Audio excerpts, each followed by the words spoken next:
E em estúdio, para analisar os destaques do dia, está, como sempre, às terças-feiras, João Ferreira Marques, Managing Director da White Star. João, muito bom dia. Começo por esta notícia. Já aqui falamos por diversas vezes de uma agência de rating europeu. Ainda na sexta-feira passada falávamos sobre isso.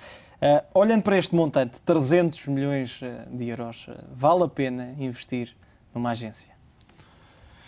Isto presumo que quem irá investir estes 300 milhões de euros será alguma organização ou um conjunto dos países da União Europeia, talvez financiado pelo BCE, não faço ideia qual poderia ser o esquema para se montar uma agência de rating europeia e, pelos vistos, não privada.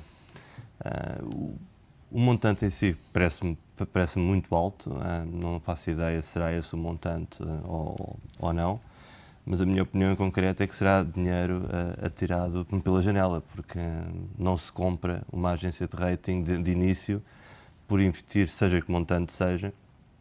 Existem já agências de rating europeias, a própria Fitch, mais uma vez, é de capital essencialmente europeu. O problema não está em criar algo de novo, mas porventura em fomentar e apoiar o desenvolvimento das que já existem. Falámos já por diversas vezes que, além das grandes três, existe agora uma quarta agência com uma maior aceitação no mercado, e isto é importante dizer. Não é o facto dos emitentes estarem satisfeitos com as agências que lhes dá market share, estamos a falar do mercado de aceitar as agências, e a própria DBRS tem algumas dificuldades com o BCE, e é uma agência com grande historial, com staff bastante experiente e com track record.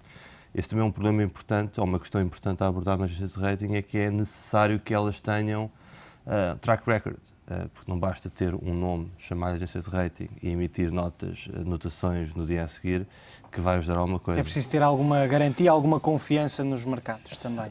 Dos mercados, aliás. E mesmo que partíssemos do pressuposto que seria criado algo de início, o processo seria muito simples. Teriam que criar metodologias, demoram bastante tempo. O mercado teria, caso estivesse disposto a aceitar uma agência de rating criada pelos emitentes, teria que esperar para ver quais os resultados dos modelos vis-à-vis a realidade, porque não basta a notação com base em opinião. E o interessante para mim também é que essa agência só poderia nascer com base em contratações de analistas de outras agências. E depois quem sabe das três atuais principais agências norte-americanas. Exato. E aqui há sempre um ponto importante que eu gosto de fazer nota, ou que acho importante que se faça nota, porque é poucas vezes abordado, é a diferença de situações entre o momento atual e o que se passou em 2008. Ou seja, em 2008, as agências de rating foram-lhes apontadas críticas a nível de conflito de interesses, porque quem lhes pagava os serviços eram os emitentes. Logo, os investidores é que estavam com problemas de potenciais conflitos de interesse, etc. Agora temos exatamente o oposto. Assim que elas ajustaram e tornaram-se talvez um pouco mais transparentes a esse respeito, criando regras muito claras em relação a que os analistas não fazem ideia quanto é que a sua agência cobra de FIIs ao banco A, B, ao emitente C, D, ou o que quer que seja. Agora criaram esse tipo de situações. É os emitentes que dizem que agora há conflito de interesses potenciais que teorias da conspiração com o mercado. Independentemente das opiniões erradas ou certas ou dos timings que as agências têm, também têm um papel um bocadinho ingrato por vezes. São essas opiniões, essas conspirações de que falava ainda agora, que podem levar, ou que estarão nesta altura a levar, por exemplo, e víamos esta reportagem que dava conta que a Angela Merkel também agora parece estar a defender esta posição, a criação de uma agência de rating europeia. Será que são estas especulações de que temos ouvido e que se sentiram muito, nomeadamente em Portugal, depois do corte para lixo do rating da República e também já na semana passada dos principais bancos, que leva os líderes europeus, ou pelo menos os principais, nesta altura, a reforçarem ou voltarem a esta ideia da criação de uma agência europeia de rating?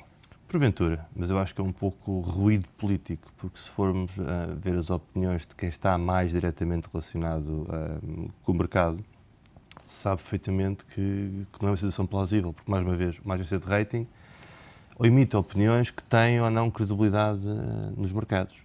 não existem 3 ou 4 agências, existem dezenas e por algum motivo são estas que são aceitas. Por isso, por aí, mais uma vez, entendo que seja ruído político, opiniões políticas, faz sentido agora falar dessa forma. Muitas pessoas também não entendem exatamente o que é uma agência de rating, o que é que os ratings significam. Fala-se agora do termo lixo. O termo lixo que vem até historicamente dos Estados Unidos, o termo europeu é high yield. As agências não chamam lixo, chamam pura e simplesmente sub-investment grade ou non-investment grade, dependendo da agência. Também não se fala que a grande maioria, a grande percentagem de empresas com rating, historicamente, são todas abaixo de investment grade, a grande maioria. E o termo lixo realmente agora choca, a nível de político e de falar ao público, tem outro peso. E não se fala, por exemplo, qual é a probabilidade de default que está ligada a um rating BA2, por exemplo, que será, porventura, dependente da agência, mas poderemos dizer o número redondo, 15%. E se nos questionarmos se existe 15%, se o número 15% de probabilidade é exagerado para que a dívida portuguesa venha a ser reestruturada, se calhar até beneficia um pouco nesta exatamente. altura, olhando para aquelas que são as incertezas dos mercados. E se olharmos para o mercado secundário, basicamente, então para a dívida mais próxima, o mercado está, por isso, simplesmente a descontar já uma reestruturação que 20% de perda, ou seja, o mercado assume a probabilidade de 100% para uma perda de 20%. Sendo que há várias vozes que falam, e por exemplo, no caso grego, cerca de 30%, tem sido um número também avançado por algumas vozes internacionais ligadas aos mercados financeiros. Acaba por ser, João, esta insistência mais um sinal de que está a ser muito difícil encontrar a verdadeira solução para o problema, que neste caso é arranjar uma alternativa para a Grécia eventualmente não entrar em cumprimento, ou entrar em cumprimento sem criar um descalabro nos mercados. Acaba por ser mais uma tentativa de ganhar tempo. Já aqui falamos também sobre esse aspecto, ir ganhando tempo até que surja a solução. Estamos a chegar a um ponto em que as soluções que poderiam ter sido utilizadas no passado já não fazem sentido. E mais uma vez estamos a falar aqui de questões políticas, pura e simplesmente. Esta União Europeia não é bem uma união, por todos os motivos, e mais alguns. É uma junção de países. É uma junção de países. O euro foi criado sem ter os alicerces necessários para suportar crises desta natureza. A situação grega continua-se a falar, ao fim de todo este tempo, da solução A, da solução B, da solução C. Poderia-se dizer que não existe uma solução para já ótima, mas se calhar uma solução qualquer seria o ideal para se seguir para a frente. Apontam-se a todo tipo de soluções. Nomeadamente, ontem surgiu essa questão da cobrança de uma taxa à banca também para, de alguma forma, tentar auxiliar a Grécia, neste caso, que é o país, digamos, prioritário. Neste caso, o buraco, entre aspas, é tão grande que não estou a ver que tipo de taxa é que poderão cobrar aos bancos, e os próprios bancos. Naturalmente que não ficarão satisfeitos com esta situação, até porque muitos deles, e vimos isso agora nos testes de stress, também estão a tomar medidas adicionais para conseguirem manter os rácios de capital e para conseguirem também ter a banca em geral, alguma hoje em esperança. Dia, tem dois problemas: capitalização, que não é suficiente para potenciais perdas nos balanços, e a liquidez. Por isso, qualquer questão que envolva esforço da banca nesta altura, por isso simplesmente o que vai se concretizar em que a própria banca, então no caso português ainda mais, que corte o seu funding à economia normal, quer dizer, ao cotidiano, aos particulares, às empresas, às PMEs, etc., que já se vê hoje em dia. Se formos a ver, se compararmos, não vale a pena comparar, basta vermos banco a banco qual é que é as taxas de originação de novo crédito nos dias de hoje. São proibitivos, quase. Que os números são praticamente perto de zero. Nem vale a pena comparar com taxas homólogas e com originação homóloga no passado. Os números em si evidenciam exatamente que os bancos não têm liquidez nem potencial de capital para se meterem em grandes aventuras, principalmente quando elas são impostas. Um tema também importante, como o Hugo mencionou, a questão dos testes de stress, que colocaram já alguma pressão sobre os bancos. O próprio Banco de Portugal também quer aumentar as exigências da Banca Nacional. Exato. Certamente que outros bancos centrais poderão tomar medidas idênticas e, nesta altura, uma medida ainda mais adicional, certamente que vem... Exato. E os próprios bancos estão agora pressionados pelo mercado pelos testes de stress, não pelos resultados dos testes de stress, porque já se antecipava que o mercado não ia ligar muito.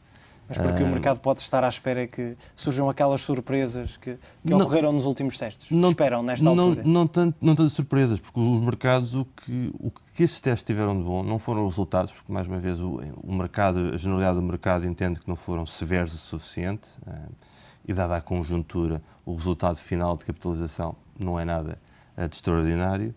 Mas este teste, comparado com o anterior, salvo erro, tinha por balanço cerca de 100 pontos, sem pormenores do balanço, a nível de transparência e divulgação de resultados, disposições, etc.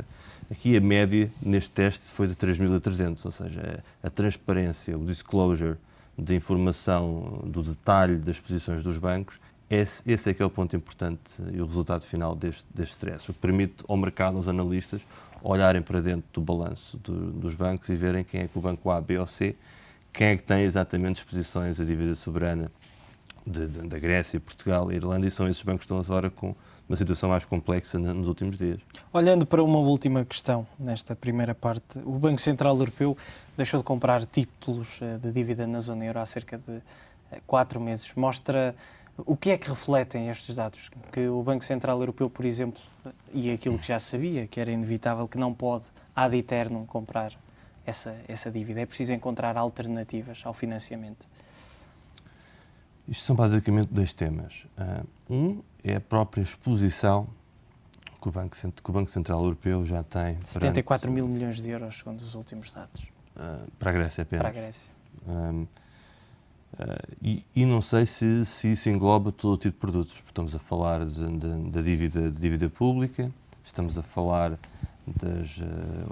das covered bonds, ou as obrigações hipotecárias gregas, estamos a falar de titularizações que nos últimos anos foram massivas, porque os bancos gregos, e não foram só os gregos, titularizaram praticamente tudo o que tinham no balanço e que em situações normais do mercado não o fariam, para fazer RIP junto do Banco Central Europeu. Essa é uma questão, a exposição do BCE é enorme. E a outra é que isso indiretamente é uma solução de imprimir papel, de imprimir dinheiro. E isto tem consequências graves a longo prazo.